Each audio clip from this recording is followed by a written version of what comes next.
आइए आज सुनते हैं कार्तिक पूर्णिमा की व्रत कथा। पौराणिक कथा के अनुसार तारकासुर नाम का एक राक्षस था। उसके 3 पुत्र थे, तारकाक्ष, कमलाक्ष और विद्युन्माली। तारकासुर ने धरती और स्वर्ग पर आतंक मचा रखा था और इससे परेशान होकर देवताओं ने भगवान शिव से उसका अंत करने की प्रार्थना की। भगवान शिव के पुत्र कार्तिकेय जी ने तारकासुर का वध कर दिया था और देवताओं को उसके भय से मुक्ति दिलाई थी और इससे देवता बड़े प्रसन्न हुए। लेकिन उसके तीनों पुत्रों को यह सुनकर बहुत दुख हुआ और इसका बदला लेने के लिए उन्होंने ब्रह्मा जी की तपस्या की। उनकी तपस्या से प्रसन्न होकर ब्रह्मा जी ने तीनों से वरदान मांगने को कहा। उन तीनों ने ब्रह्मा जी से अमर होने का वरदान मांगा, लेकिन ब्रह्मा जी ने उन्हें इसके अलावा कोई दूसरा वरदान मांगने को कहा। इसके बाद उन तीनों ने एक दूसरे वरदान के बारे में सोचा और ब्रह्मा जी से 3 अलग-अलग नगरों का निर्माण करवाने के लिए कहा, जिसमें सभी बैठकर सारी पृथ्वी और आकाश में घूमा जा सके। और उन्होंने कहा कि 1000 साल बाद हम तीनों मिले और हम तीनों के नगर अगर मिलकर एक सीध में हो जाए तो जो देवता तीनों नगरों को एक ही बाण से नष्ट करने की क्षमता रखता हो, वही हमारी मृत्यु का कारण भी हो। ब्रह्मा जी ने उन्हें यह वरदान दे दिया। ब्रह्मा जी के कहने पर मय दानव ने उनके लिए 3 नगरों का निर्माण किया। तारकाक्ष के लिए सोने का नगर, कमलाक्ष के लिए चांदी का नगर और विद्युन्माली ने लोहे का नगर बनवाया।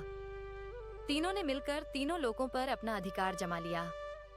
इंद्र देवता इन तीनों राक्षस से भयभीत हुए और भगवान शंकर की शरण में गए। इंद्र देवता की बात सुनकर भगवान शिव ने इन दैत्यों का नाश करने के लिए एक दिव्य रथ का निर्माण करवाया। इस दिव्य रथ की हर एक चीज देवताओं से बनी थी। चंद्रमा और सूर्य उस रथ के पहिए बने। इंद्र, वरुण, यम और कुबेर रथ के 4 घोड़े बने। हिमालय धनुष बने और शेषनाग उसकी प्रत्यंचा बने। भगवान शिव खुद बाण बने और बाण की नोक बने अग्निदेव। और इस दिव्य रथ पर खुद भगवान शिव सवार हुए और फिर एक भयंकर युद्ध हुआ। जैसे ही उन तीनों का नगर एक सीध में आया, भगवान शिव ने बाण छोड़ा और एक ही बाण से तीनों का वध कर दिया। और उन तीनों का वध करने के कारण ही भगवान शिव को इसके बाद त्रिपुरारी कहा गया। उन तीनों राक्षसों का वध होने पर सभी देवी देवताओं ने प्रसन्न होकर भगवान शिव की पूजा की और उसके बाद काशी में जाकर गंगा स्नान किया और वहां जाकर सबने दीपदान किया। इसी वजह से कार्तिक पूर्णिमा की शाम को देव दीपावली मनाई जाती है। तो यह थी कार्तिक पूर्णिमा की व्रत कथा।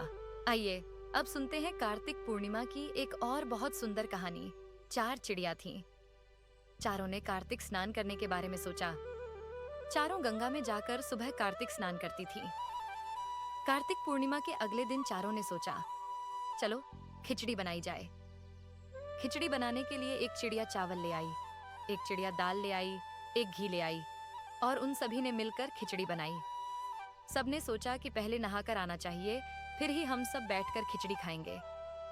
नहाने के बाद पहले एक चिड़िया वापस आई। जब वह आई तो उसे भूख लग रही थी।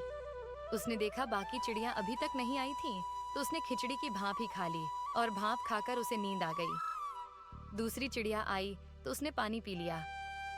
फिर तीसरी चिड़िया आई और उसने सारी खिचड़ी खा ली। जब चौथी चिड़िया आई तो उसके लिए खिचड़ी नहीं बची, इसलिए उसने खुरचन ही खा ली। उसी शाम एक तूफान आया और चारों चिड़िया मर गई।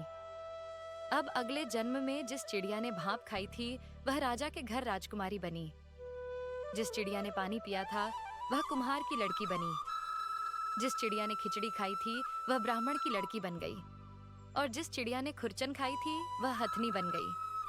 कुम्हार की बेटी राजा के यहाँ दासी बन गई। ब्राह्मण की लड़की राजकुमारी की सहेली बन गई। हथनी भी राजा के यहाँ ही थी। राजकुमारी को अपने पिछले जन्म की सारी बातें याद थीं। फिर राजकुमारी का विवाह हुआ। जब वह विदा हो रही थी तो वह राजा से बोली, पिताजी, मैं अपनी सहेली और अपनी दासी को अपने साथ ले जाऊंगी। राजा ने कहा, ठीक है, ले जाना। राजकुमारी फिर भी नहीं गई तो राजा ने पूछा, तुम्हें और क्या चाहिए? तो वह बोली, मुझे हथनी भी चाहिए।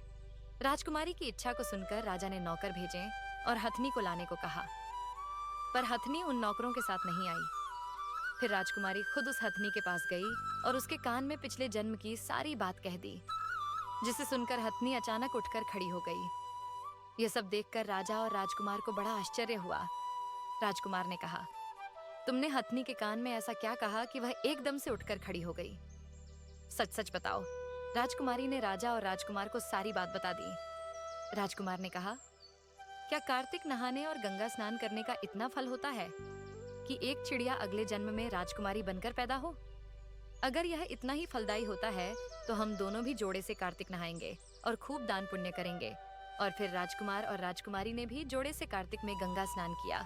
इसी वजह से कार्तिक पूर्णिमा की शाम को देव दीपावली मनाई जाती है। तो यह थी कार्तिक पूर्णिमा की व्रत कथा। कार्तिक पूर्णिमा की तिथि दैवीय कृपा और ऊर्जा से परिपूर्ण होती है। इसीलिए इस दिन किए गए स्नान और दान का एक विशेष महत्व होता है। जैसे कार्तिक अमावस्या पर पूरा देश दीप जलाकर दीपावली मानता है, ठीक उसी के 15 दिन बाद कार्तिक पूर्णिमा को देवता दीपावली मनाते हैं। इस साल कार्तिक पूर्णिमा 15 नवंबर को मनाई जाएगी। कार्तिक पूर्णिमा पर दीपदान करने का विशेष महत्व होता है। साथ ही शाम होने पर मुख्य द्वार पर, मंदिर में और तुलसी के पौधे में दीपक जरूर जलाएं। आपको देव दीपावली की बहुत बहुत शुभकामनाएं। ऐसी और कहानियों के लिए हमारे चैनल भक्ति सागर को सब्सक्राइब करें। धन्यवाद।